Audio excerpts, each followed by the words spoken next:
It's time for Twig This Week in Google. Jeff Jarvis and Gina Trapani are here. Kind of a sad day for us. We'll talk about that in just a little bit. Also, some big Google news. Of course, there always is. That's why we talk each week on Twig. Next. Netcasts you love. From people you trust. This is Twig. Bandwidth for This Week in Google is provided by CacheFly. CacheFly.com. This is Twig This Week in Google, episode 282, recorded January 7th, 2015. I Dream of Gina. This Week in Google is brought to you by lynda.com. Invest in yourself for 2015. Lynda.com has thousands of courses to help you learn new tech, business, and creative skills. For a free 10-day trial, visit lynda.com/twig. That's LYNDA.com/twig. And by LegalZoom. Visit LegalZoom to save on your legal needs and gain access to a network of legal plan attorneys for guidance. LegalZoom is not a law firm, but provides self-help services at your specific direction. Visit LegalZoom.com and use the offer code TWIG to receive $10 off at checkout. It's time for Twig This Week in Google, the show where we talk about Google, the cloud, Facebook, Twitter, whatever's on our mind. A lot of media, too, because Jeff Jarvis is here, professor of journalism at CUNY, the City University of New York. Thank you for coming out for our New Year's Eve party. Jeff it was great. It was Jeff just great. Still beardless, which he did for $20,000. I am still hairless, which I did for $40,000. We raised $75,000 for UNICEF, the United Nations Children's Fund. Isn't that great? Amazing. Nice job. That's Gina Trapani from ThinkUp.com. Hello. And all about Android. And I have some very sad news. This is her last Twig. Well, my last weekly, right? I mean, We said come back whenever you want, but I know that the business at ThinkUp has gotten busy, and you just don't have time to do. She's also leaving all about Android. In fact, you don't have any podcasts, right? No, I won't be doing any podcasts the first time in like 6 years. Wow. Yeah, this is just so sad and bittersweet. But you know, I started building this company, ThinkUp, and I think we have a shot at making something that is sustainable. But it was like a weird kind of year. 2014 was hard. You know, we raised some venture capital, and then we figured out that we're a business, but we're not a venture capital business, meaning that, you know, we're not the hockey stick Geyser, 10 times whatever. We're just a regular business, kind of building revenue very slowly. So we decided, hey, you know what? We're not going to do VC. We had to lay off a bunch of our team, which was really tough. I didn't know that. I'm sorry. Yeah, no, it's okay. I mean, my team was fantastic, and everyone was extremely understanding and totally got it. And everyone landed on their feet, and it was a small team to begin with. But yeah, it was tough. It was definitely painful. But, you know, Anil, my co-founder, and I, you know, really want to give this a go, and we want to work on it full time, the two of us together, and that's what we plan to do in 2015. So it's going to be a full-time job and a half, and I've just been trying to be real honest with him and with my family and try to figure out. You have a new baby, and I mean, you just moved, and so there's a lot on your plate. I completely understand, and I'm still bereft. I'm still very sad. Both Jeff and I had the same reaction the chat room is having right now because they're hearing it for the first time. I said in capital letters, "This is horrible." Jeff, what did you write? It was great. In fact, I got to read Jeff's tribute to Gina. Because it was. You said it. Of course, you're the wordsmith. You said it better than either Lisa or I could do. You just quite moving. Let me read it to you. I am so depressed about this, Gina. Oh wait, this is our email. Yep. If there's anything that would make the show possible, I'd be so happy to keep working with you. And we have worked out something, so stay tuned. Gina's genius is bringing both a technologist's perspective and a profoundly ethical view of technology. And she's the nicest person I know. These are going to be impossible shoes to fill. And we all agree. Speaking of shoes, I then tried to push Gina prevaricated, but I tried to push that we could do this like a Shark Tank where Barbara and Lori shift off. Gina could be the part-time. And your response, Gina? I said, I only wish that I could wear heels the way that Lori and Barbara wear heels. That email thread was quite fun, I must admit. And Jeff really said it eloquently for Lisa and me both. There's no way we can replace you. You have no, agreed, I'm happy to say, to come back once a month. Yes, and thank you for letting me do that, because I tell you, the idea of quitting completely cold turkey really freaked me out. This was such a hard decision. I mean, we've been through a lot together. It's been 6 years. 400 hours once a week. I mean, I've lived in 4 different apartments. I've done the show from 2 different offices, from my mother's basement. I mean, I had a child. I mean, a lot has happened. We've been together for a long time, and I really wrestled with it. And, it's just a matter of kind of hours in the day. And, part of it is that I'm primarily a developer. You guys are embedded in news, right? It's easy for us. It's all we think about all week long. Yeah, but there have been times, and I'm sure that our listeners have heard it. There are times when I show up and I'm like, I haven't heard the story. I haven't been reading the news. So it's a little bit more prep time for me, and it takes my head out of, I get into that coder flow thing, and I'm just gonna have more on my plate this year. So it was such a hard decision, but I've so enjoyed my time on the show, and I am going to be back once a month. Thank you. And if I can, harass Jason and Ron into having me on to I don't think that'll be hard. Harass? Are you kidding me? I will. Hopefully, I can come anytime. on. But let me ask you. Let's be honest with me. If you had won the App Arena, would you have stayed? Is this what we needed to do to keep you? Is Gina? that because I could fix it? That's true. I went out strong last night. And I'll be doing a show, the episode next week. But yeah, no, it was Ron's turn. It was all good. It was all good. I needed to give Ron a run. I wanted to run, and I did. I took him to the last episode of the year. At this point, every regular host on All About Android has won a year, so it's kind of worked out in a strange way. Yeah, that's nice. It has. You really are a huge part of Twit, and we won't let you go, but we will let you have a little more time to yourself. I understand that. I appreciate that. You've all been so supportive. Door's of me, always open. You know that. Yeah. And so Jeff and I will soldier on without her. We're open to other. I know. We're open. Well, we have so many great people who have filled in and have been on the show in the past. Danny Sullivan, Kevin Marks, Matt Cutts. In fact, I told Lisa, call Matt and see if he left Google, because I could see I could see this is Matt Cutts' new job. Matthew Ingram. So many good people have been on this show on a regular basis. Kevin Toffel, Adam Pash. So we have certainly plenty of people who will rotate in, and we'll I think we'll look for something. I think it's also really important. I don't want to this could sound wrong, but a female perspective on this in this tech world is so valuable. Yeah. Well, that's right. And so we are going to look for a woman for sure, yeah. But it's I was racking my brain. It is that's what's wrong with technology. It is so hard. Yeah. Gina, you're rare in more ways than one. Yeah. Well, and the great women in tech are in great demand, and there's a lot of competition. But you made a suggestion. We're going to call her. And I'm being an unabashed feminist and suggesting lots. Yeah, we need that. All the women that I know. We absolutely need that female perspective. Keep the names coming. Yeah. On all our shows. Yeah, I will. Intel announced yesterday that they're going to devote $300 million to improving diversity at Intel, which is, pretty much white and Asian men. And they're going to fund scholarships. They're going to do education. They're going to create jobs to get African Americans, people of color, but also women in the door there. And it is something we all need to do so much. And it's you have my commitment that throughout all of our shows that we're going to add diversity. As much as we can, and we really try as hard as we can. Well, I want to help with that as much as you can. Yeah. So if you ever need suggestions, and I will continue to make the suggestions for my replacement here, but anytime in any capacity, I want to help with that. And I'd love to have a coder, because that was the other thing you brought here. That's the other thing, exactly. Right. Real perspective. Developers' perspective is very valuable. So we won't replace you, but we will find some other people to be on the show, and there will always be a chair or an avatar, as we call these screens. Gina Trapani. You're the best. You're the best, Gina. Thank you. I know how Nick Denton felt. Oh, well, screw Nick. The heck with Nick. Getting to the news, and we will do the final changelog. I don't know if we can do the changelog, Jeff, without Gina. I think that's her. No, we've screwed it up every time we've tried. We are so bad at that. So bad. Well, you'll find someone. You'll find someone who can do the changelog, or you can retire it and do a different segment. Yeah, whatever. We'll figure out some.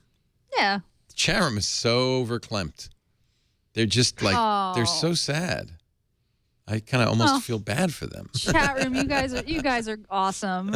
Oh, this was really hard, but I'm actually glad that we got it out in the open, and now we can. I'm thinking about all the time we spent together and how great it's been. So I'm glad we love having Gina on. And by the way, speaking of Matt Cutts, $1,000 from Mr. Matt for our UNICEF donation. Oh, that extremely Well, and also say his timing. Why? Because he put us over 50. Yeah. His 30-day challenge is, can I get a tattoo on Leo's butt? And he succeeded. in one click of the PayPal button or whatever it is. He did his 30-day challenge. Matt, I invite you to quit Google. You're tired there. Come to work for us, okay? Just telling you. I'm just saying. Google did finally weigh in on net neutrality. Both Google and Microsoft, in fact, all the big tech giants had stayed strangely silent in the open comment period where the FCC was deciding, how do we protect net neutrality?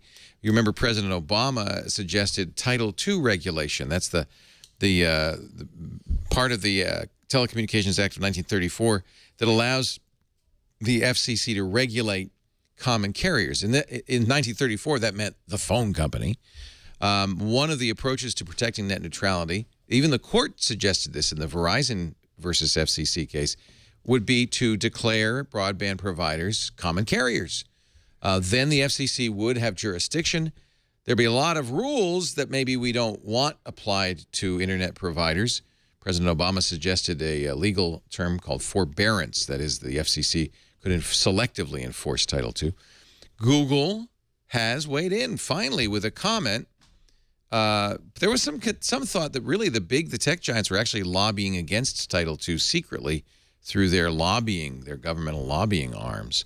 But Google filed a comment and said that if the FCC does treat broadband internet providers like Google Fiber as telecommunications services, that would be potentially good for Google, because Google Fiber would then get access to utility poles and other essential infrastructure currently owned by the utilities, including other broadband providers. Really thrilled to have Google make some statement in this regard. And I'm kind of thrilled because it means Google may even be considering Google Fiber as a business, which we weren't sure. We thought maybe... Yeah. Yeah, that's cool. The statement is a little weird, though. I mean, is this in support? I mean, it felt like a little bit of a zinger. Like, oh, great, we get access to the polls now. It felt, I wasn't sure. It was a zinger to Comcast. Like, if this is what we get, then great. Because Comcast has access to the polls, by the way. AT&T, Comcast, all these others, they do have access. Somebody on Twitter said, if we're at the point of negotiating the rate for access to the polls, then things have changed. Right. Google Fiber, which competes against Comcast and AT&T, does not have the right. And the service has had trouble getting access to some poles as it builds out its fiber optic network to homes. A lot cheaper to put a wire on a pole than to trench. It's very expensive to dig. So it's about a tenth the price of digging trenches. Reed Hunt, who was chairman of the FCC in the 90s, said pole access is fundamental, and Google will never be able to make the case for Google Fiber without it. If Title II gives Google pole access, then it might really rock the world with broadband access. Please. Wouldn't everybody, well, maybe not everybody, but wouldn't almost everybody watching want to at least have the choice of Google Fiber? Yeah. Because you know what? Competition is good. We believe in competition. It has had an effect, just like T-Mobile just had an effect on AT&T. Google has had an effect on Comcast. It's good. It's the American way. According to this article in the Wall Street Journal's Digits column, Alistair Barr writing, he quotes a lawyer at the firm Kelly Dry and Warren, who is also involved, a lobbyist in this. They are saying Google's saying to the FCC, if they go the Title II route, here's a fine point to deal with, regardless of whether they support or oppose the general approach. This is what you're saying, Gina. It wasn't exactly you should go Title II. It was, well, if you do. So he Good says, on us. Yeah. He says Google's covering its bases. They're merely being pragmatic. I don't Why know. we like them so much, right? Right. They're very pragmatic. There's no They're doubt being about pragmatic. that. Love to get Google Fiber. At least have that option. That'd be fabulous.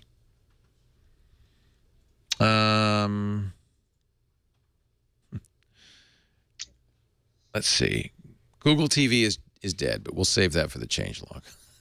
So we can talk about it an hour. We can save it. Yeah, Either we'll way. save it. We'll chat about that because we got I didn't see Android what you TV. said. We don't need Google TV. We got Android TV. Yeah. Yeah, that's the upshot.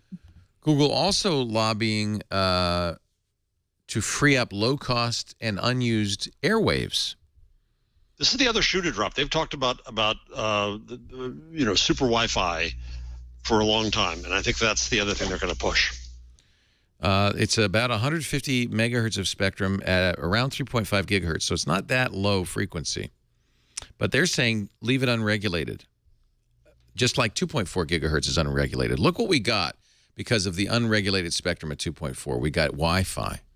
We got Sonos. We got all sorts of interesting things. 3.5 gigahertz is not particularly useful to wireless carriers because it's not good for long distance and it doesn't go through things. But it does carry a lot of bandwidth. So it would be good for perhaps things like local wireless networks in parks and things like that. So Google is lobbying, saying, free the spectrum. Free it up. Free the spectrum. Wireless for everybody. Please release me. Google has, like all the tech companies, finally realized that if you really want to get anything done, you got to go to Washington. You got to pay some lawyer with access to Congress critters a lot of money. And Got to play the game. Got to play the game. Windows 8.1 vulnerability. Microsoft knows about it. In fact, they've known about it for 3 months because Google told them. Microsoft waited. Google announced it. They said after 90 days, it's fair game. Microsoft, I'm sure, would have preferred that Google said nothing. But Google's point, and I think it's well taken, is, if there's a security hole, it's reasonable for us to give the company time to patch. But it's also a public's right to know if this hole exists because the company could otherwise just ignore it and attackers could find it. Now, don't worry so much because Microsoft points out that a bad guy would have to have valid login credentials and be able to log on locally to a targeted machine. It's not something that could easily be done over the internet. I have weird mixed feelings about this. It feels like, on one hand, I totally understand that Google notified Microsoft about this vulnerability, gave them 90 days, and once the 90 days are up, even though Microsoft didn't issue the patch, announced the bug, published code on how to exploit the bug. They showed you how to do it. I sort of get it, but I also wonder a little bit, like, somebody from Google couldn't pick up the phone to call somebody from Microsoft 5 days before and be like, hey, no, really? We're going to... Well, they may have. It felt like a little bit of a public shaming, slap on the wrist PR thing going on here at the risk of, opening up users to a vulnerability. Like, I really can see both sides of it. Well, it certainly is true that Google, there's no love lost between Google and Microsoft. They are competing. Microsoft Windows competes kind of with the Chrome OS. In fact, Microsoft's been very aggressive about it. Users lose. You know what I mean? Right. Like, just because of a corporate spat doesn't mean that users should be, I think this is a standard, though, in security. I can remember 20 years ago talking, well, maybe not 20, 15 years ago, talking with Matthew Conover of WooWoo, which was one of these early security firms. They'd found a bad bug. They'd asked Microsoft to patch it endlessly. And after 6 months, they finally said, you know what? The hackers are going to find this. We've got to tell the world. So it's a debate that does go on inside the security community all the time. What's an appropriate amount of time? Right. But I think everybody understands you can't sit on it forever. Yeah, that's absolutely right. And it concerns me that Microsoft wasn't able to push a patch for, it concerns me just from a software perspective. We talked before, like, the measure of good software isn't how many bugs, it's how the company responds to those bugs, right? Like how quickly it gets fixed and how well. That doesn't bode well. And 6 months is too long. And I get it. I totally get the argument, but it also feels like, why are you putting users at risk to sort of make a point, that Microsoft is slow and didn't fix it? You know? Well, you could blame both. Microsoft ignored it for 3 months. Right. Microsoft's too slow, and Google didn't, Google. They're going to fix it now. Oh, yeah. I'm sure that they will. Yeah. I'm sure somebody's in trouble at Microsoft for that.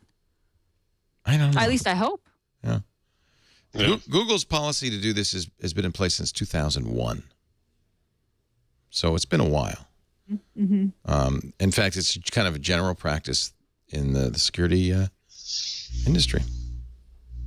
I know what you're saying, Gina. It would be a little easier if these two weren't battling each other. I mean, it seems like they hate each other. Microsoft published those, the Gmail man reading your emails and don't trust Google and, Well, and hires lobbying companies to go after them and PR companies to go after them stealthily and they're pretty nasty. Well, and Google has never made a good version of any of the Google apps for Windows Phone, and even forced Microsoft to get rid of the one version of YouTube they had.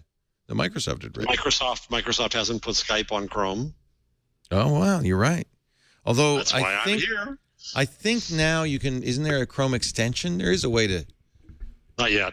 No.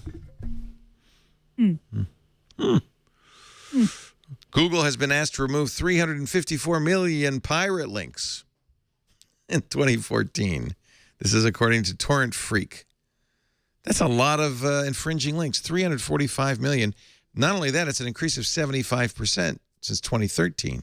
75%. In 2008, Google received only a few dozen takedown notices. Now it processes more than 1 million a day. Yeah, I mean, these companies have to be automating these takedown requests, right? I mean, they're not hiring humans to submit these like they were back in 2008.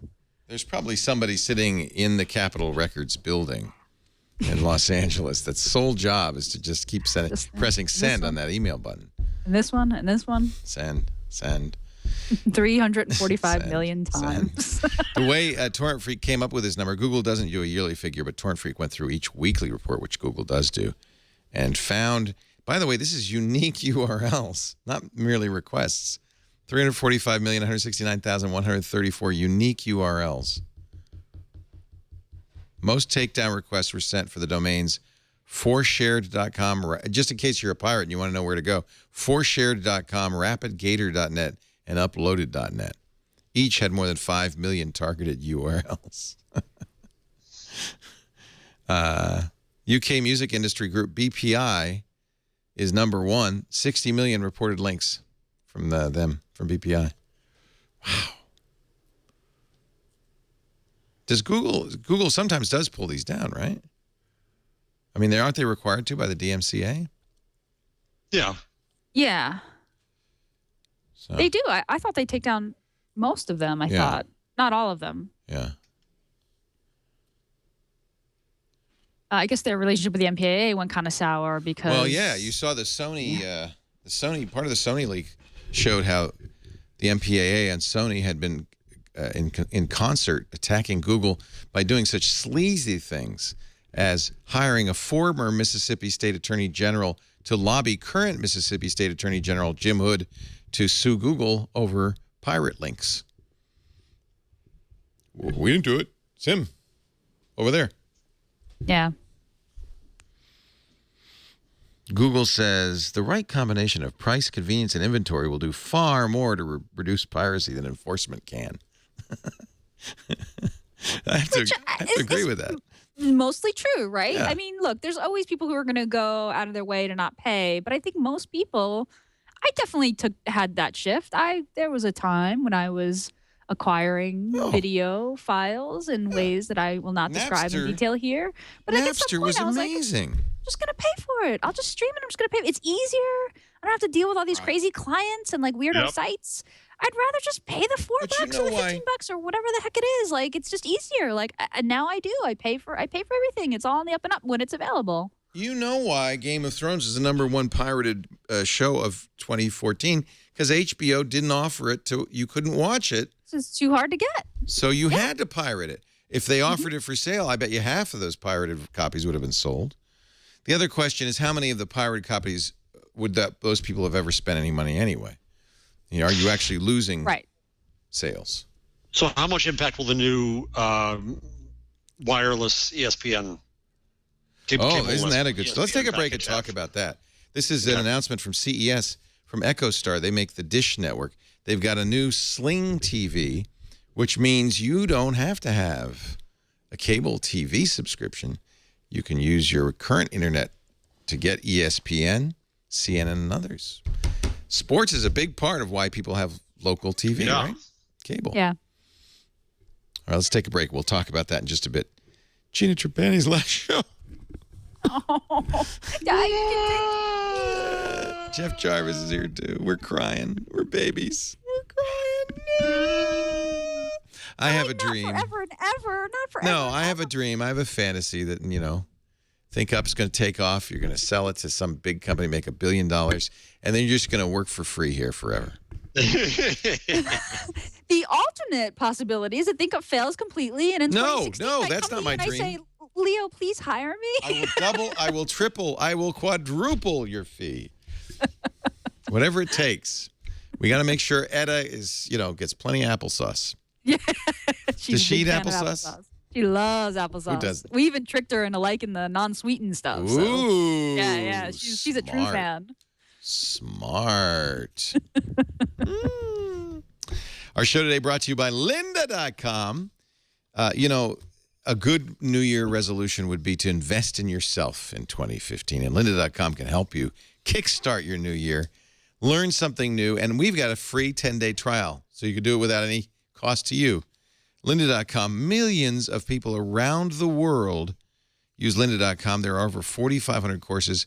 You can learn anything: web design, photography, visual design, soft business skills like time management, negotiation, software training like Excel, WordPress, Photoshop.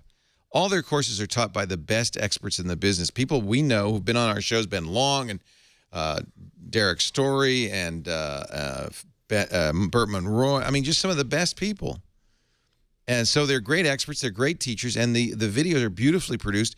They're cut up so that you can go subject by subject. They have beautifully written transcripts which you can search so you could find a part of the video just for the thing you're looking for. If you're looking to set up a new hobby or maybe improve your job skills to get a raise, make yourself more marketable to find a new job, set financial goals, better work-life balance, Lynda has something for everybody. SEO fundamentals. Got a website, you got to know that. And the good stuff too, right? Google Sheets essential training, as well as Excel essential training. Simple Android development tools. Yeah, you can learn to program. Very nice programming stuff there. In fact, they have that, what is that code competition they have there that's so cool, where each week they have a new assignment, and then different instructors show how to do it in different languages. What a great way to learn how to code. Oh, man. Just nice. Some of the courses, I already recommended those. Yeah, or the Android Development Tools course teaches you how to build an Android app with easy-to-use development tools. Code Clinic, that's the one I was talking about. I love lynda.com. It's just entertaining. If you've got the free 10-day trial, just take advantage of it. lynda.com/twig. Free 10-day trial. With your membership, you'll get unlimited access to all the courses on the site. And that means you can play them on iOS and Android devices as well as on your desktop. And, of course, you'll get all the new courses. They add new courses every week. Lots of them. LYNDA, lynda.com/twig. Try it free for 10 days.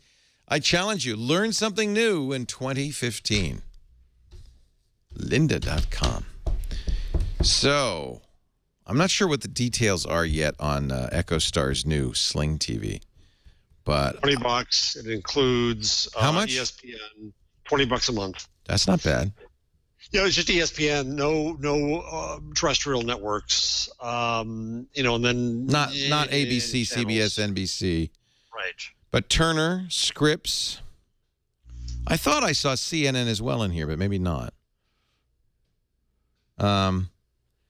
As previously reported by Variety, Dish at some point anticipates being able to offer broadcast programming in a separate premium tier.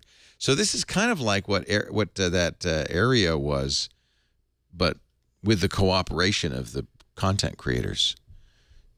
starts at $20 per month, and that includes ESPN, TBS, and TNT. ESPN is the most expensive cable network. Cable companies know that customers, keep their cable TV because of ESPN. Well, but there's also, except for my son's home, Jake's home, no one here watches ESPN. Right. But I have no choice. You have to have ESPN, and it's the biggest single cost. I think it's $16 a month to the cable company. It's a lot. Yeah, and I would love to go a la carte. I mean, I wish they do amazing things. ESPN is amazing, but I'm not a sports fan. You'll get all three, ESPN, ESPN2. Now, remember, ESPN is owned by ABC, which is owned by Disney. So it's also the case you'll get the Disney Channel and ABC Family. You don't get, like, the eighth not ABC broadcast. ESPN channels. We also don't get the 8th or 9th ESPN channel. El Ocho.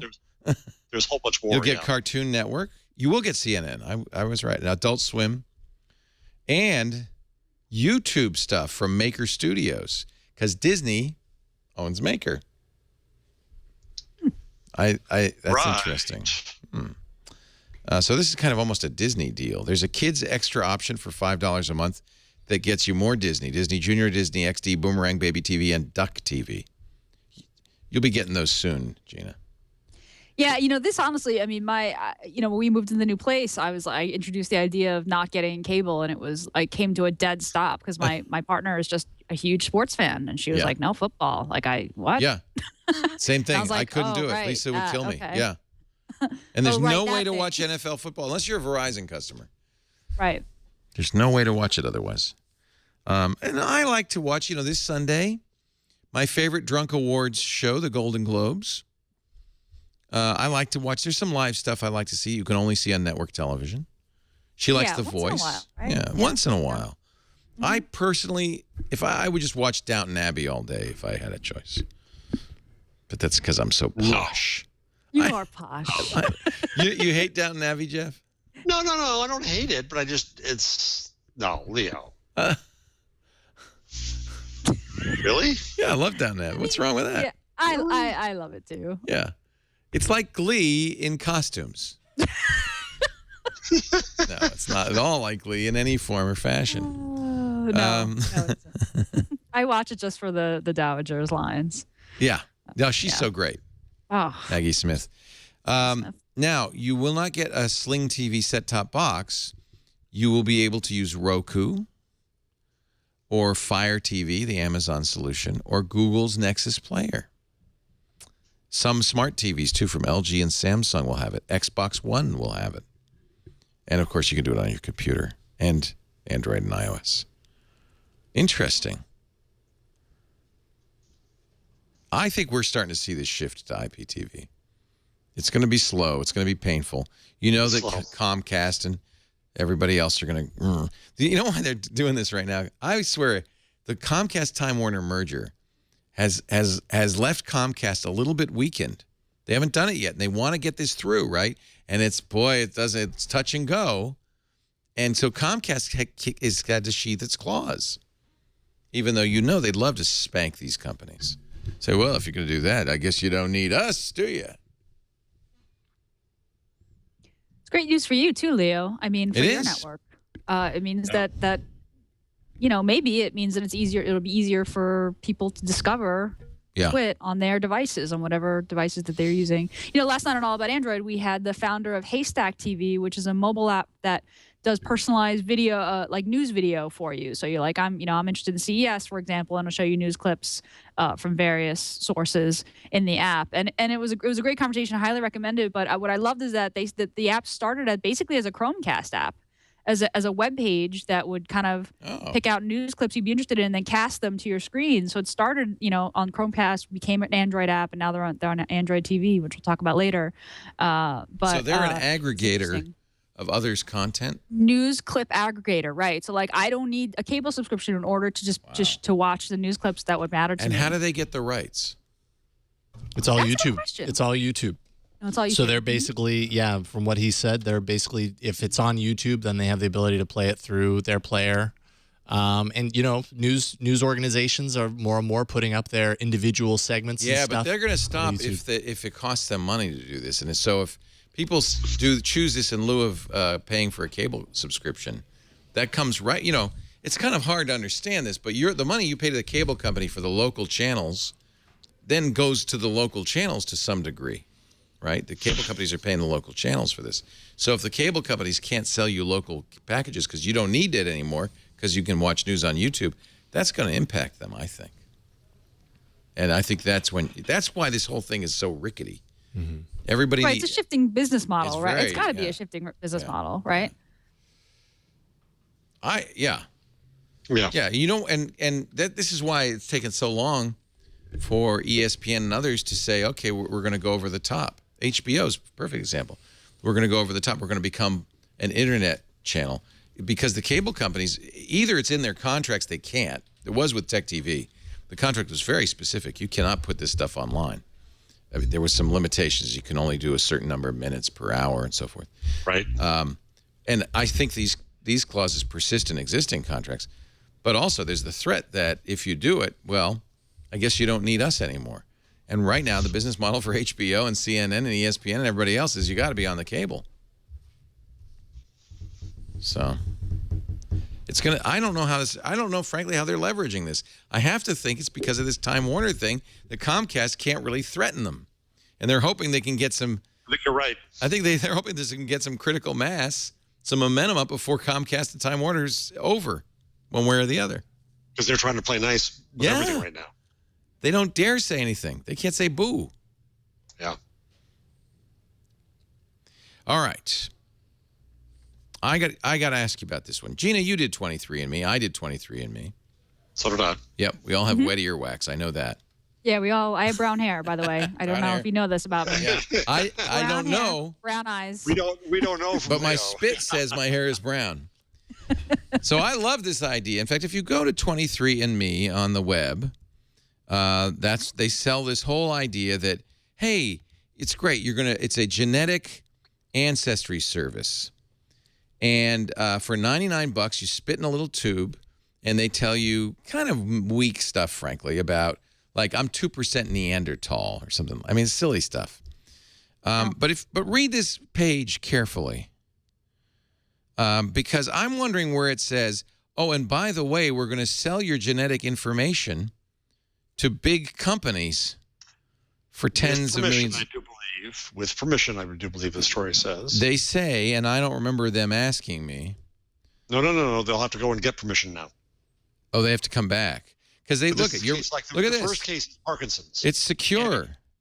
If you have Parkinson's, Leo. Yes. And if you believe that sharing your data is going to be helpful to try to find a cure for this disease, then you would want to do that, right? Then you would absolutely, I think, want to do that.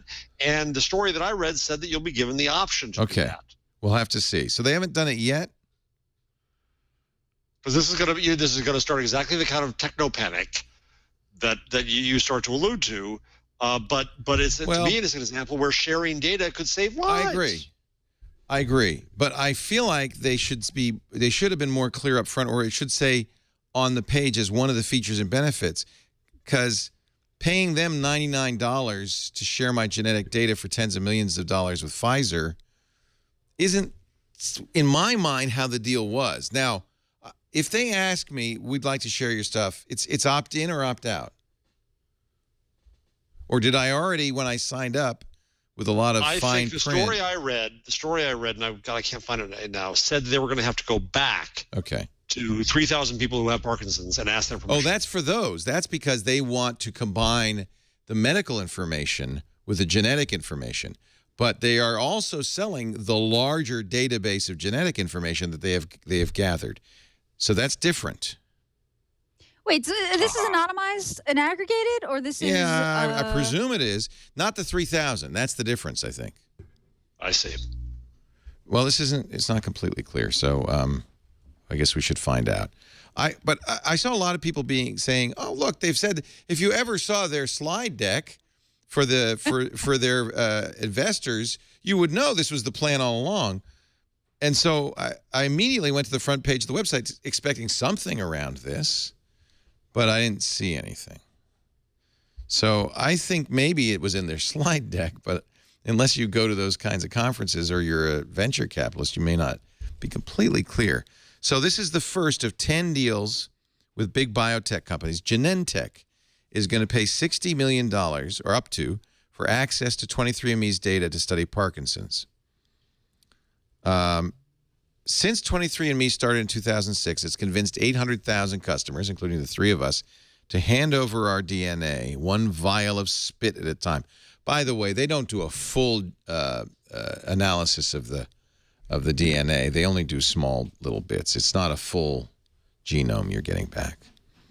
But 23andMe wasn't going to find a big business by selling spit kits at the cut rate of $99. Well, I don't know about that. They've made $80 million. Well, when they started, it was like $250. It was a lot more. They lowered the price. Big data has been in 23andMe's DNA from the beginning. Writes Sarah Zhang in Gizmodo. She says actually, it was founded by Ann Wojcicki, who was Sergey Brin's wife. She told the New York Times she watched in the early days of Google. She watched Larry, and Larry would say, "I just want the world's data on my laptop." She said, "I felt the same way about healthcare. I wanted the world's data accessible, so that's why I started 23andMe." But it wasn't the sales pitch I got. It's funny. So I feel like I'm probably the most pro privacy of the three of us. But I don't have any problem with this. In fact, I feel like, this is data I want to help, given that it's aggregated and anonymous. I mean, they're not giving my name and address and social security number along with my with my sequence, right? They will in some cases, but they'll ask you for permission in that They'll case. ask you permission, but they're asking about my lifestyle and where I live and my background, and then if I have certain genetic markers, and they're going to do research on how those things correlate. And I mean, that's the best possible use of my data. Well, this is ironic because I tried to sign up for that MIT project where you would very publicly give them your entire genome. You'd pay for it, thousands of dollars, and then they would give your information by name to companies who wanted to do genomic research, and that I was behind. So you feel duped? Like you feel like you were? Yeah, you got to tell people this. I don't disagree with that, Leo, but I do agree with Gina that in general I think it's a good thing. And even necessary thing. And the real issue to me when it comes to privacy is not that some pharmaceutical company gets tons of data that they can analyze and get some correlations out of that have value. I think that's a good thing. The real question is, could the police get your DNA and use it against you in a way that you don't know? That's privacy. Well, but I'm also reading their privacy statement. They don't mention that they're going to sell your anonymized. They should say specifically, and we may sell your anonymized data to big pharma. They don't say that. Yeah. Yep. No, they should definitely be transparent about it. It should not be in their only in their slide deck, for sure. I think because I knew the company's connection to Google, I just assumed that was part of the business model. But of course, that's because we do what we do. Yeah. And there should be a big link on the front page and in this privacy to this setting. Yeah, I haven't logged into 23andMe in a long time. It does say if you've given consent for your genetic and self-reported information to be used in research, 23andWe, this is another business, I guess, 23andWe. Oh, boy. Research, as described in the applicable consent document, no link. We may include such information in the aggregated genetic and self-reported information intended to be published in peer-reviewed scientific journals. It does imply that it's their own research arm, 23andWe.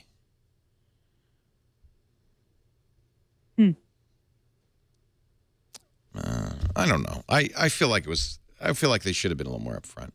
I agree with you. I mean, there's a huge benefit, societal benefit to this, but people need to explicitly know what they're doing if they're going to do that. Yeah, it's funny. I think I told you guys that when I did do the 23andMe, it was one of the weirder user experiences I ever had because I had submitted my spit sample, and then I got this email from them that said, "Oh, you've got this new information has been unlocked." And then I logged in, and it said, "Hey, we have now identified this marker for Parkinson's, and now we know whether or not you have this marker. But this is potentially life-changing information, and you might want to sit down and get some privacy." That's appropriate. By the way, they don't do that anymore. And I was just like, I was totally freaked. And like, there I was in the middle of my work day, like not at all prepared for this. And I clicked on the button and I was like, oh no, you don't have it. And I was just like, and it was just strange. It implied that you did, right? Yeah. I mean, it was a very bizarre interaction to have with a website. Like, that's an interaction I expect to have with my doctor. And it was weird. It felt like they'd built up this big reveal when they had nothing to tell me, Right. essentially. Anyway. I think that was required. And remember, the FDA went after them, and they have now stopped. I think they've stopped giving health information. Oh, okay. Okay. I think that was the thing the FDA didn't like. That was the thing with the FDA. Yeah, the FDA got FDA. Okay. Yes. Okay. Okay. Yeah, I had the same experience. I don't know. This is a very long privacy statement, and I don't see anything. They mention advertisers, general service providers. We may share aggregate information with third parties. Stripped of your registration information is different from individual. It's data about genotype.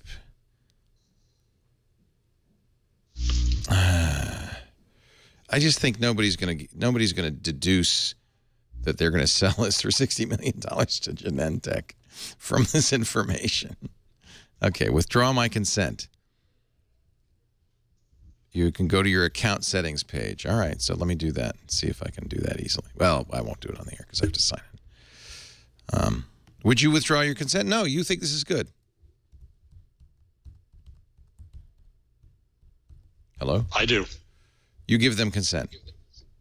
Yep. Yeah, and like I said, I mean, I never got selected, but Esther Dyson had done this big thing, and it was a really cool idea, and I wanted to do it. Wait, so so they sent an email? Did they send you an email saying, hey, there's No. do you want to? No, they didn't. Okay, No. I'm looking. Privacy consent.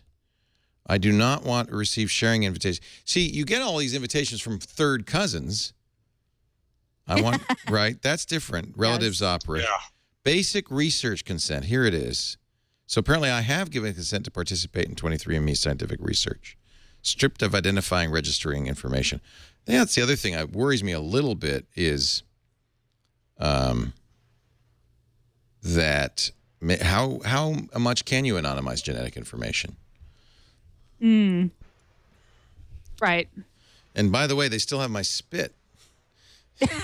There's a button that says discard sample, not recommended. I think they want to keep my spit. Can you imagine that warehouse? The spit warehouse. The spit The house. spit house. 800,000 saliva samples. The brick spit house. I want to see that. If I withdraw my consent, does the info that they sold get taken back? No. Anyway, it isn't really learning more about yourself this new year. It's really more letting Genentech learn more about yourself this new year. But who's going to invent the drugs that are likely to save? I agree. I agree. It ain't going to be you or me or AT&T. Right. It's going to be them. You know what? Everybody should be aware. That's all. And I wish they were a little more clear because I missed the slide deck. Inevitably, the answer is clarity and transparency, and you cannot make an informed consent if you're not informed. Right. That's the key. Right. That's true.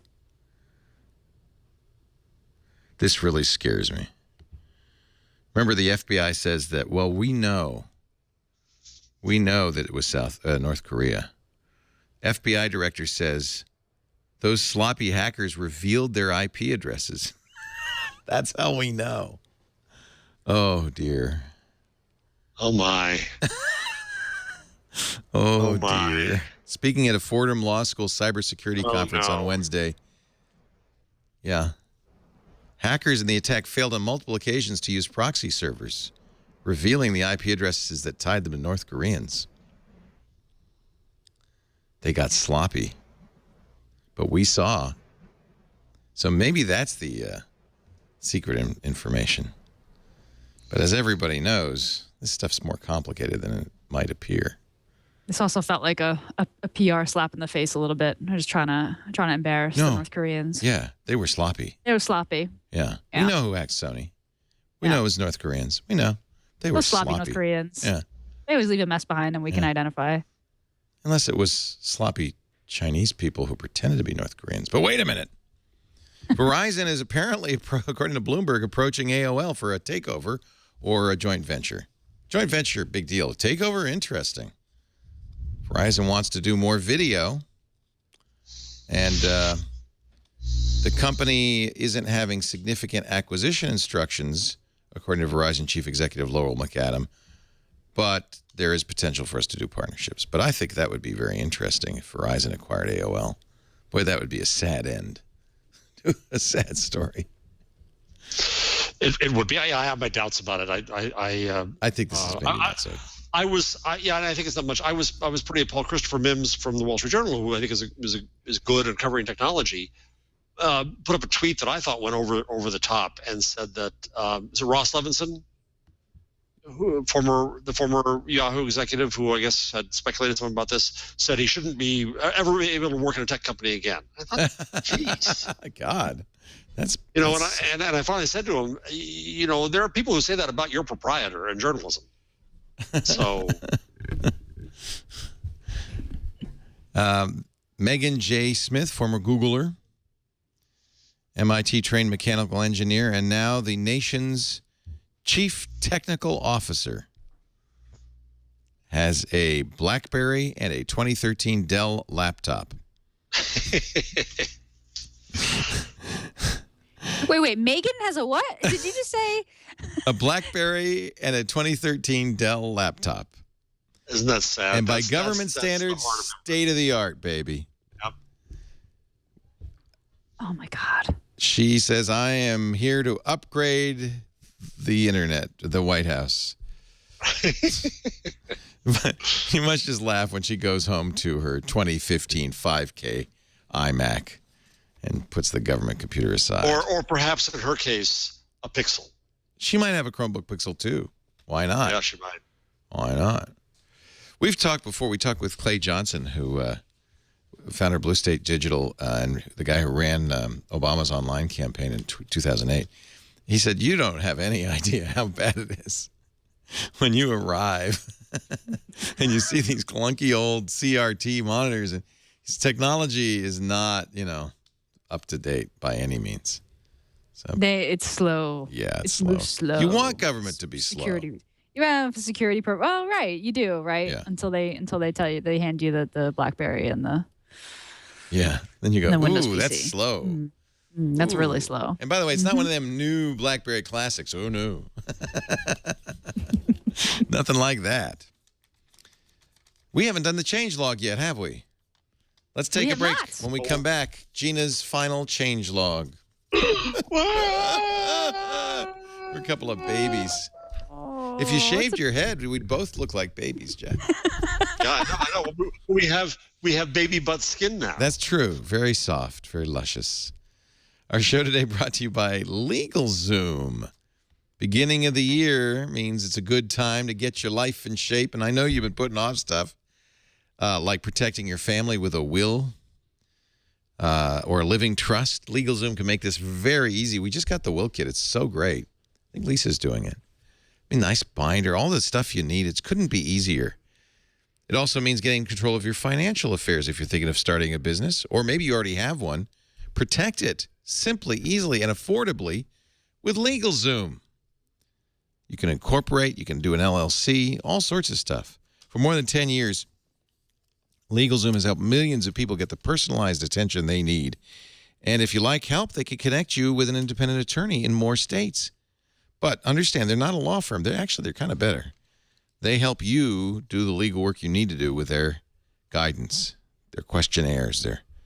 Don't let another year pass by before getting your life organized. For legal help you can count on, for your family, your small business, go to LegalZoom.com. And as a little thank you, if you mention Twig at checkout, use that offer code TWIG, you'll get $10 off. Just to say a little thank you. Protect your family. If you haven't done this, do it. Please, I beg of you.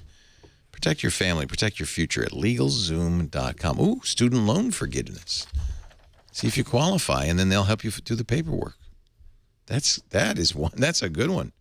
LegalZoom.com. Just make sure you use the offer code TWIG at checkout. Now, time to play the trumpets one last time. The Google changelog.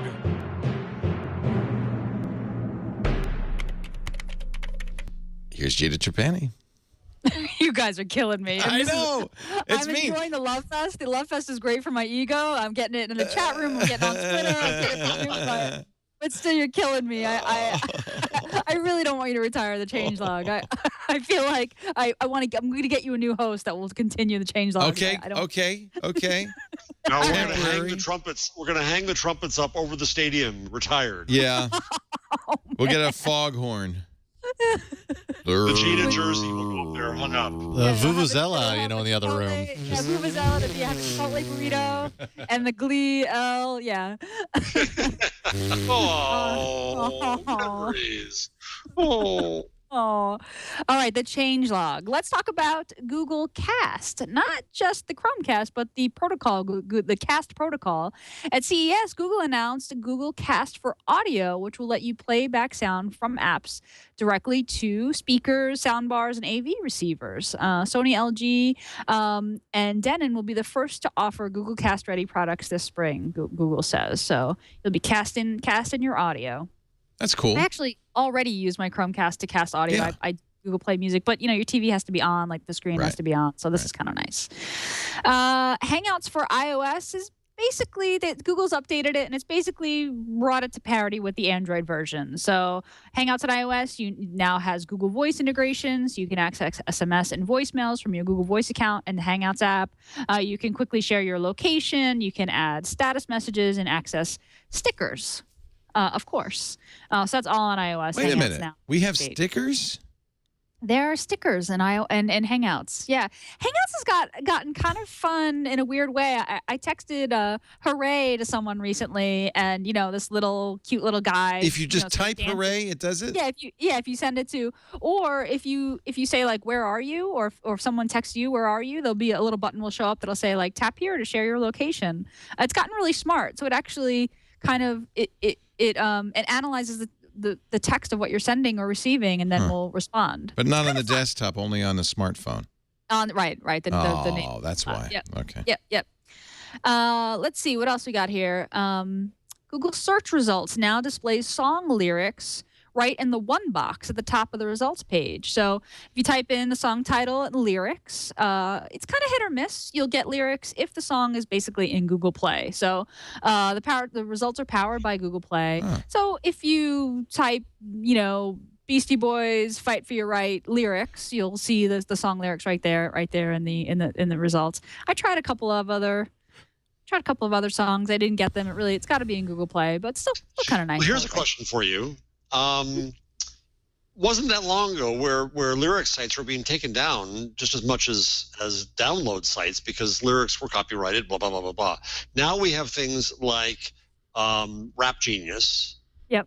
Is it now, do artists now say, what the heck, my lyrics are my promotion, it's okay, and nobody's fighting it anymore? I don't think so. Yeah, I remember when that question. was, that's interesting. That was a thing, right? Yeah. That was a long time It was a brief thing, and maybe they lost in court. So what is the search? You type lyrics?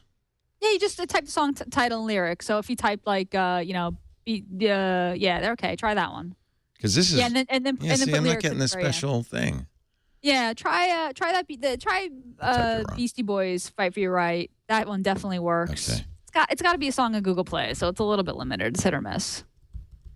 So I type in "Take Me to Church," a song I like, by the way. There you go. I get the video, and then I get maps to churches. So maybe I have to type Rolling Stones "Honky Tonk Woman." Yeah, you see what says full lyrics on Google Play at the bottom Yeah. of the box? Yeah.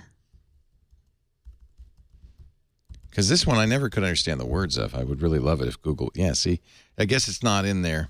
Yeah, it mustn't be in there in their database. Yeah. Okay. Nobody knows the words.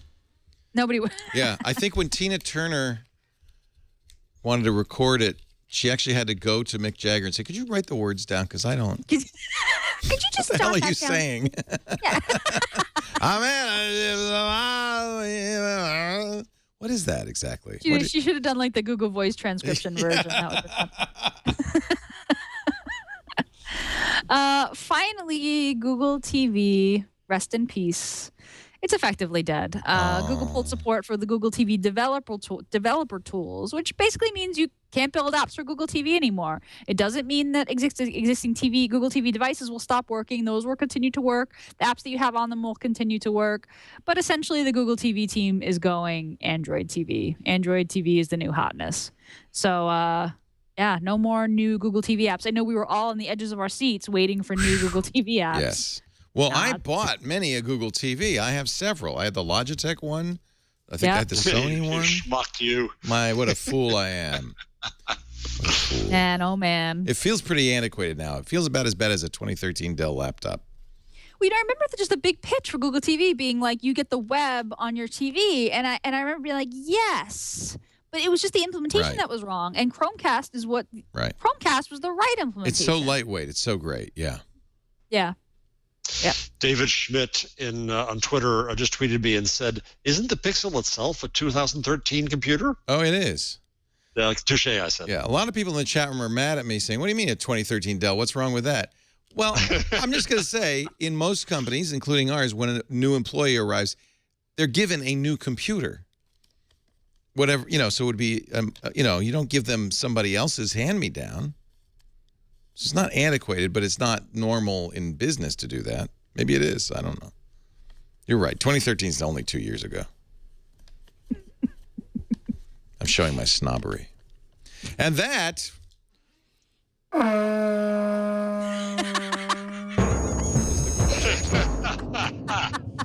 Well done, Jason. I got my Google conch. Nice. My mournful conch. Aww. It's just not. It's almost majestic enough, but not quite. Almost majestic. That's me. Almost majestic. Almost majestic enough. Sounds like a bull elephant, a mating call of a bull elephant. It's not good. I dig the beads. That's fancy. This is a vuvuzela from South Africa from the that's beautiful. previous World Cup, and a fan brought it. It was actually played in South Africa. Oh, it's not beads. It's like knit. It's knit. It's beads. Like well, it is beads, but it's a knit. It's not made of beads. It's a knit cover. Gotcha. It's like a cover. Yeah, very nice. It's pretty sweet, huh? If you'd come to our New Year's Eve party, I would have let you play it with the band. Oh man, next year.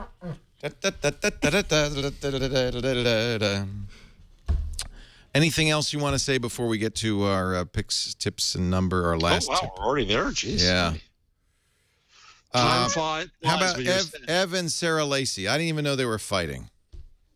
Well, Sarah wrote this column, and she got some grief for it. She wrote a piece basically saying that tech guys don't have the courage to be media guys. Using as an example, Omidyar and Ev, and I forget the other one, saying they were conflict averse. Jeff Bezos, maybe. Bezos, yeah, and she was comparing herself to her role model. Some said to her role model, Kay Graham. Oh, please. The Washington Post. Yeah, and Walter Cronkite is my role model. Well, so she was already getting some grief over that. Yeah. And then Ev came back, I think, with a very, very good response in which he said, what are you saying? I'm conflict averse or risk averse. I know Ev risked everything he had to get Blogger going. He's risking constantly. He's changing the world a third time now. He's doing amazing things. And you're not going to say what the kicker is, but I'll just say, people, go to the link and read the kicker because it's great. Brilliant. Yeah, I just read it. Yeah, it's brilliant. Yeah. Okay. I won't spoil it for you. Just go read it. Well, she said to Ev, F off, right? And then No. Yeah, that was her. Right.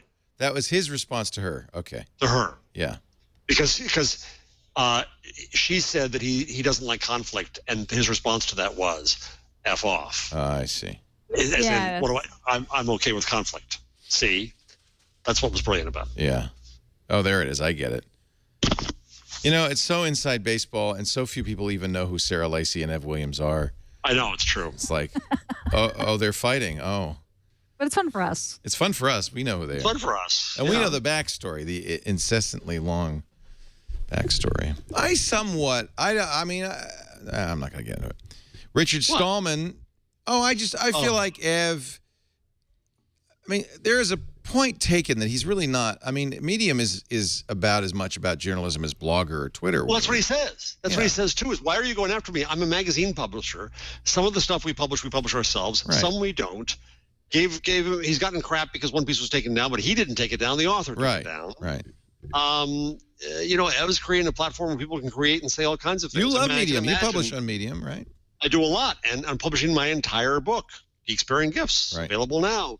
Not only to buy, but you can read it chapter by chapter. I'm still puzzled by that. I've said this to you many times. I don't understand why you would give away your content to Ev. It's distribution. Well, in this case, my goal is to change the world and brainwash people. Right. You want to see as many people see as possible.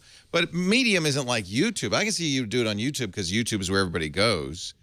But really, is Medium like a big publishing platform? Send it to the New York Times.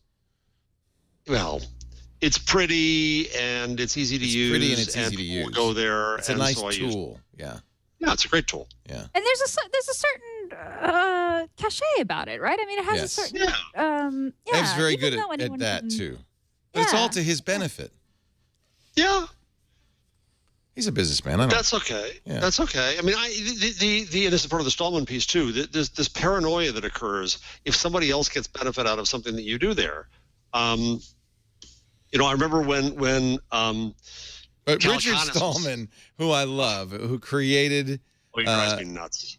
Well, he created GNU. He's done amazing things in his career, absolutely amazing things. He was one of the original MIT hackers. He wrote Emacs. He's religious. He's religious about it. In fact, he doesn't want people to call it Linux. He says, and won't do an interview with you unless you call it GNU Linux. He doesn't like unfree software. He says all software should be free, as in Libre. And he says, don't use Uber because it uses a non-free program, an app. And it requires the use of other non-free software. It lets Big Brother track you. Well, okay. Non-free programs that's trample top reason users' for freedom. not using Uber? Yeah, because it uses an app, which is a non-free program, and a non-free program tramples its users' freedom. But I understand Richard's philosophy. He is a purist. Oh, boy. But there's it's just not practical in the real world to only use Libre software. Stallman has to exist. I'm glad that he exists. I am too. Right? Yes. He sets an extreme bar, right? And then and he asks questions maybe that no one else. I think it's important to have kind of the radicals, in the world, and he's one of them. And I. He does, by the way, in the remainder of the article, talk about all the other completely legitimate and good reasons you shouldn't use Uber. Listen, there's plenty of ways you can complain about Uber and think it's an awful company and does some bad things. I have no problem with that. But the rationale behind this if it's free, it's bad routine. If you're the product routine, I'm just tired of the can. Anil also hates that line. Well, Gina, you're not paying. Gina, you're gonna miss this. You're gonna miss this. Man. I'm always in favor of open versus proprietary, but it doesn't. I'm not religious about it. I'm not, which he is, which is fine. I don't. I think he's right. Remember, he comes from the earliest days of computer hackery, where if you needed a program, you wrote it yourself, and it would be rude to not let others take your program, modify it for their own use, that kind of thing. And that's all he's saying, and that comes from that. I think that in many ways, it's like Marxism. It's a little bit ideological, but I understand what he's saying. I may be more on his side than not. Oh, you just do that to be contrary. No, you're hairless among the hairy. He is very hairy, and he plays a mean recorder. And we got him on the screensavers to sing the open source anthem. Yeah, that's awesome. Oh, by the way, some time ago, I really wanted Barlow to come on and do a dramatic reading of his, and he wouldn't do it. He wouldn't do it. I asked him to, and he wouldn't do it. Now he's done it. Have you seen that? No. There's a dramatic reading. I don't think with quite the oomph I would have given it of his Declaration of Independence for Cyberspace, and you can buy it as a limited edition vinyl disc. I hope he says inspired by Jeff Jarvis. No, I'm sure I was one of many who asked him to do this. Is there? I probably is proprietary. I can't play it. No, not with him. Well, I maybe have to pay for it and give money to the EFF. I love John Perry Barlow. When he was on Triangulation, I mentioned that. He said, I don't even believe in it anymore. He said, I wrote that a long time ago. Search for J.P. Barlow, Declaration of Independence, Vinyl, and you'll find it on Boing Boing.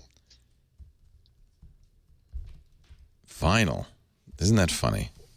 Isn't it funny, too? Yeah, I have to go buy it. It's a limited edition vinyl. He wrote it in 1996.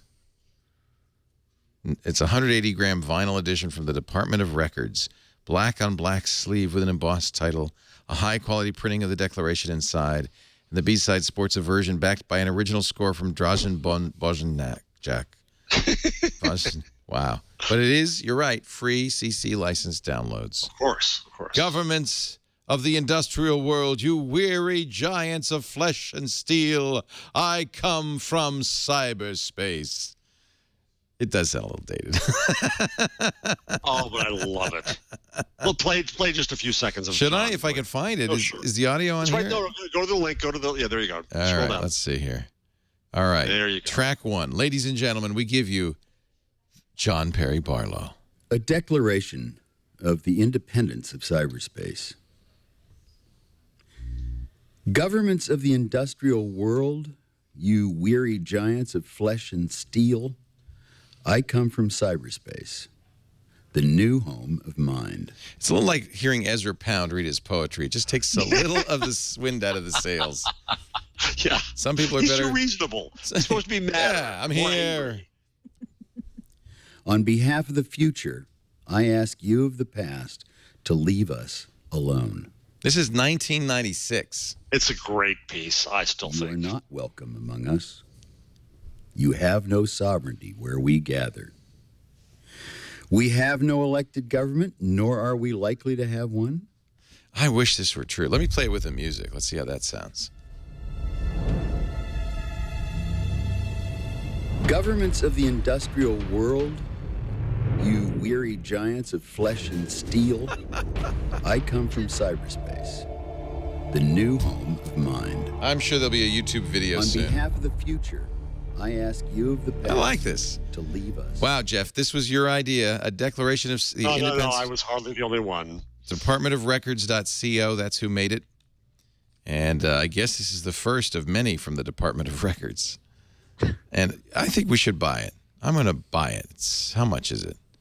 You can get it in FLAC, MP3, or for $50 you can get it in plastic. And then all you need is a turntable. Turntable, that's the problem.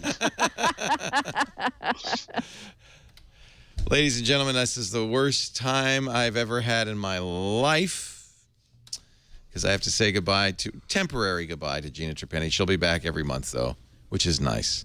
I'll check in on you too. And you will see Once in others a on this while. show as a chance for us to get many of the other hosts that we've had fill in the past on a regular basis. And I think we're gonna find a woman of color who is a computer programmer and an Android lover to replace you. That's my goal. You can do it. You Set can the do bar it. that high. That's at the bar high. Hey, Gina, you're the best. You really are. People, please, let's keep Gina gainfully employed by going to thinkup.com and subscribing. right.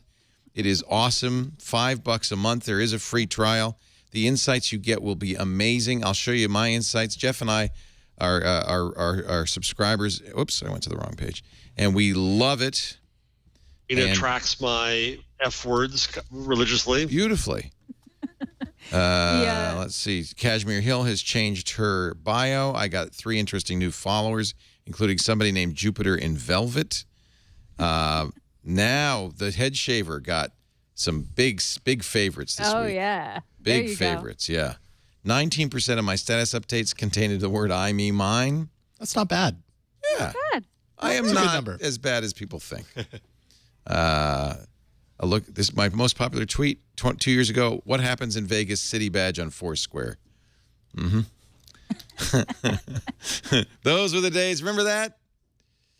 100 replies on my bald passport picture. And Steve, you can thank me for generating more than 500,000 more people seeing your tweet. So this is fun. This is what you get. ThinkUp.com. Thank you so much for talking about Think Up and being so supportive, you and Jeff and Jason and Ron on All About Android. I really appreciate it. And I don't know. We'll see what happens. It's a lot of fun, but you'll be back. We'll see what happens. You'll be and, back. And thank you for 6 amazing years of talking about Google. It's been such a pleasure and a privilege to have this time with you all every week. And I've always been such a fan. And I remember when Merlin Mann said, "I want to do a productivity show with Gina Trapani," and we called you. And from then on, it's been nothing but a romance. And so you're the greatest. Thank you. Gina, I can't tell you how much I've learned from you and how delighted I am to be near you. And we're going to make sure you get rich so you retire right here. Yes. That's my fantasy. Verizon comes along, buys it for $100 million, and you spend the rest of your life doing podcasts. Yeah, it's not my main goal, but I'll take it as a side effect. I'll take it. Yeah, I wouldn't turn that down. Well, thank you again for everything. I've learned so much about broadcasting and about watching, especially you, Leo, and especially Jason. The two of you are just such consummate professionals, and you're so good at what you do. You're such incredible experts. It's been 6 years, and I still trip over my own words and have a hard time forming a complete sentence. And it's been incredible. And I'm really glad that I'll be back in a month. Yes. We'll make sure of that. Yeah, and I'll be in touch with Jason. I got your email and your number, actually. We know how to. Yeah, we know where you cool. can find you. We know how to find you. So we'll just skip the tip and the number and just make, because I think this is the way to end the show. Yeah, I think so. Cool. Thank you, Gina. Or Gina, Ready? you could shave your hair now if you want. Your hair. I wanted to say this, but then I thought, it would be sexist and wrong. Your hair looks great. It does look great thank you today, very yeah. much. Did you do something? I'll take a hair compliment any day. Oh, Thank it you looks very fabulous. much. You can say the same of me if you wish. And I just really wanted to thank the chat room for, just all the love I am getting today. Thank you so much. My head isn't going to fit into the Skype box if you guys keep going. This is incredible. Thank you to the chat room. Chat room scared me at first in the first year, but after that it was a love affair. Are you going to continue to post at scribbling.net? Yes. Yes, I am. I am. I sure am. In fact, I did a post about wrapping up here. And yeah, I'm going to try to be writing a little bit more. Good. And you're going to want some self-expression and more than just PHP. You need a little more than just a little C code, a little Java here and there. You got to use prose, baby. Yeah, prose. yeah. Good. It's true. I love that picture. I love that picture too. I hope. I included that picture because Jeff, we're looking more like those guys. Yeah, I know. Yes, I like the Miss Piggy version too. Yeah, that's awesome. All right, Gina, all the best. Thank you so much. Thank you. Jeff, you'll be back next week, right? I think you should play Gina off with the trumpets. You should never quit this show, Jeff, or I'll plots. Well, I'm just afraid that our ratings are not going to go down to 0 because everybody watched for Gina. Could happen, right, boss? Yeah, Sad elephant trombone. Too nice. See you later, Gina. See you, everybody. Thanks for joining us. We'll see you next week on This Week in Google. Bye-bye.